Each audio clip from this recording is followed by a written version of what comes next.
ফিরে এলাম বিরতির পর। 3 দফা দাবির ভিত্তিতে রেগা কর্মচারীদের আজকে ডেপুটেশন প্রদান। মোহনপুরে আজকে 3 দফা দাবিতে ডেপুটেশন প্রদান আরডি ব্লকের রেগা শ্রমিকদের। তাদের বক্তব্য, তাদের অভিযোগ, তারা 2007 সাল থেকে কাজে যোগ দিয়েছিল এবং তখন থেকেই তাদের রেগুলাইজেশন করা হয়নি, অথবা যাদের 10 বছর পূর্ণ হয়েছে তাদেরকেও রেগুলাইজেশন করা হয়নি বা দেওয়া হয়নি, যার অভিযোগে আজকে তারা ডেপুটেশন দিয়েছে। 2012 সালে যারা সরকার একটি নোটিফিকেশন দিয়েছিল যেখানে তাদেরকে ইঞ্জিনিয়ারদের ক্ষেত্রে ডিগ্রি, ডিপ্লোমা এবং কম্পিউটার অপারেটর, প্রোগ্রাম অফিসার বা জিআরএস দেরকে গ্র্যাজুয়েট এবং আন্ডার গ্র্যাজুয়েট দুটি ভাগে ভাগ করা হয় এবং সেক্ষেত্রে বেতন কাঠামো নির্ধারণ করা হয়। কিন্তু যারা কর্মচারীরা রয়েছে তাদের ক্ষেত্রে বারবার তারা বৈষম্যের শিকার হচ্ছেন, তাই সঠিক সময়ে তারা বেতন পাচ্ছেন না, তাদের ক্ষেত্রে নিয়মিতকরণ করা হচ্ছে না। এই যে অভিযোগগুলি উঠে এসেছে তার মধ্যে 3 দফা দাবিতেই আজকে ডেপুটেশনে মিলিত হয়েছেন শ্রমিকরা। কি বক্তব্য উঠে আসছে মোহনপুর ব্লকের অধীন রেগা কর্মচারীদের, শুনুন। রাজ্য কমিটির যুগ্ম সম্পাদক শ্রী অসীম মজুমদার উনি এখন বিস্তারিত আমাদের দাবিগুলি বলবেন। নমস্কার।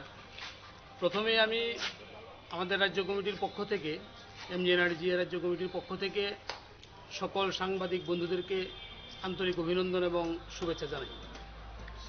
আমরা মোহনপুর ব্লক সেলের পক্ষ থেকে আজকে বিডিও স্যারের কাছে ডেপুটেশন দিয়ে জাস্ট আমরা বের হয়েছি। আমাদের মূলত 3টি দাবি। আমাদের প্রথম দাবিটি হলো, আমরা 2007 সাল থেকে রেগাতে নিযুক্ত আছি। 2007 সাল থেকে যেন আমাদেরকে রেগুলারাইজেশন করা হয়, অথবা যাদের চাকরি 10 বছর কমপ্লিট হয়ে গেছে তাদেরকে যেন রেগুলারাইজেশন করা হয়।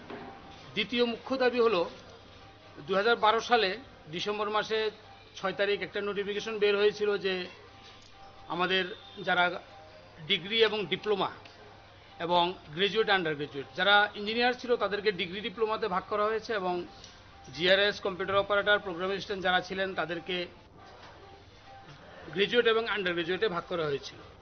আমাদের দাবি যেন গ্রাজুয়েট, আন্ডার গ্রাজুয়েট এবং ডিগ্রি, ডিপ্লোমার বৈষম্য দূর করে সকলের জন্য সমান বেতন হয়। তৃতীয়ত মুখ্য দাবি হলো, বর্তমানে আমাদের মধ্যে অনেক সহকর্মী আর আমাদের মধ্যে নেই। অনেকে মারা গিয়েছেন, কিন্তু তাদের পরিবারের বর্তমান দৈন্যদশা।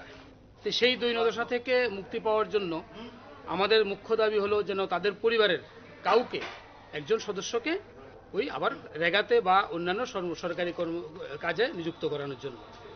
আর আরেকটা বর্তমান কথা হলো, আমাদের যে বেতন, বর্তমানে এমন অবস্থা হয়েছে যে বেতন প্রতিনিয়ত ঢুকছেই না, প্রতি মাসেই আমাদের বেতন দেরিতে হচ্ছে।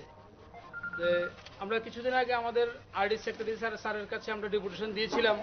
ওনার কাছে আমাদের দুঃখ দুর্দশা, বর্তমানের যে স্বল্প বেতনে আমাদের যে আর্থিক দৈন্যতা, বাজারে যখন অনেক দাম কিন্তু সেখানে আমাদের যে স্বল্প বেতন, এই বেতনে আমরা চলতে পারছি না, এগুলি সমস্ত কিছু নিয়ে আমরা আমাদের রাজ্যের যে আরডির সেক্রেটারি ওনার কাছে ডেপুটেশন দিয়েছিলাম। উনি বলেছেন ব্যাপারগুলো অবশ্যই দেখতে, এবং আমরা আপনাদের মাধ্যমে আমাদের রাজ্য সরকারের কাছে আমরা দাবি জানাতে চাই, আমাদের এই দাবিগুলো যেন সরকার নিজের মতন করে মেনে নেন। শ্রমিকদের অভিযোগ, বক্তব্য আপনারা শুনলেন। একদিকে তাদের বেতন কাঠামো রয়েছে, অন্যদিকে তাদেরকে নিয়মিতকরণের দাবি উঠে আসছে। বর্তমানে পরিবারগুলি অর্থনৈতিক দুর্দশায় বা দৈন্যদশায় ভুগছে, তাই তাদের পরিবারের কোনো একজনকে সরকারের যে কোনো দপ্তরে চাকরি প্রদান করতে হবে। এই দাবিকে সামনে রেখে আজকে 22 জন রেগার কর্মচারীরা ডেপুটেশনে সামিল। তারা বিক্ষোভ কর্মসূচিতে সামিল হয়েছেন এবং তাদের দাবি অনতিবিলম্বে পূরণ করতে হবে বলে হুঁশিয়ারি দিয়েছেন রেগা শ্রমিকরা। ছোট্ট একটা বিরতির পর ফিরছি, সঙ্গে থাকুন।